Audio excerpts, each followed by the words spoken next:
എന്താ സത്യം എന്താണ്, എന്താ സംഭവിക്കുന്നത്? ഒരാൾ ഉത്തരം പറഞ്ഞില്ല. അതെന്ത് ഗവൺമെന്റാണ്? അതല്ല LDF, അതാകരുത് LDF. ഈ ശൈലി മാറിയേ തീരൂ. കഴിഞ്ഞ 9 വർഷത്തിൽ CPI സംസ്ഥാന സെക്രട്ടറിക്ക് സ്വന്തം പാർട്ടി കൂടി നേതൃത്വം നൽകുന്ന സർക്കാരിനെ കുറിച്ച് ഇങ്ങനെ ചോദിക്കേണ്ടി വന്നിട്ടില്ല. PM ശ്രീയിലെ CPM നിലപാടാണ് രൂക്ഷ വിമർശനത്തിനിടയാക്കിയത്. ധാരണാപത്രം ഒപ്പിട്ടതിൽ വലിയ ഗൂഢാലോചന ഉണ്ടെന്നാണ് സംസ്ഥാന സെക്രട്ടറി ആരോപിക്കുന്നത്. CPI ജനറൽ സെക്രട്ടറി D രാജയ്ക്ക് ബിനോയ് വിശ്വം അയച്ച കത്തിലാണ് ഗുരുതര ആരോപണമുള്ളത്. സംസ്ഥാന പാർട്ടി ഓൾ ഇന്ത്യ പാർട്ടി അയച്ച കത്താണ്.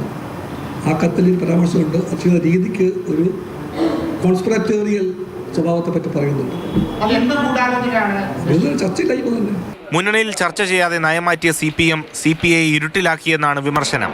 മന്ത്രി GR അനിലിനെ അടുത്തിരുത്തി CPI മുന്നണിക്കുള്ളിൽ അനുഭവിക്കുന്ന അവഗണന പരസ്യമാക്കി. ഇതൊരു മന്ത്രിയാണ്, സെക്രട്ടേറിയറ്റ് അംഗമാണ് GR അനിൽ. ഇപ്പോഴത്തെ സംസാരിച്ച വിഷയം ഈ മന്ത്രിക്ക് അറിയില്ല. ഏറ്റവും ഒടുവിൽ കൂടിയ ക്യാബിനറ്റ് യോഗത്തിലും CPIയുടെ ഭാഗത്തു നിന്ന് ഈ വിഷയം ഉന്നയിച്ചു. ഒരു മന്ത്രിക്കുള്ള അവകാശമാണ്. എന്താ സത്യം എന്താണ്, എന്താ സംഭവിക്കുന്നത്? ഒരാൾ ഉത്തരം പറഞ്ഞില്ല. എങ്കിലും തിരഞ്ഞെടുപ്പ് വരാനിരിക്കെ മുന്നണിയെ പ്രതിസന്ധിയിലാക്കുന്ന തീരുമാനങ്ങൾക്കില്ല CPI നേതൃത്വം. 27-ന് ആലപ്പുഴയിൽ ചേരുന്ന എക്സിക്യൂട്ടീവ് യോഗത്തിന് ശേഷം പാർട്ടി നിലപാട് പ്രഖ്യാപിക്കാനാണ് തീരുമാനം. CPM വിഷയത്തിൽ വരുന്ന ദിവസങ്ങളിൽ എടുക്കുന്ന തീരുമാനങ്ങൾ പോലെയിരിക്കും CPIയുടെ തിരിച്ചടിയുടെ ശക്തി. മാതൃഭൂമി ന്യൂസ്, തിരുവനന്തപുരം.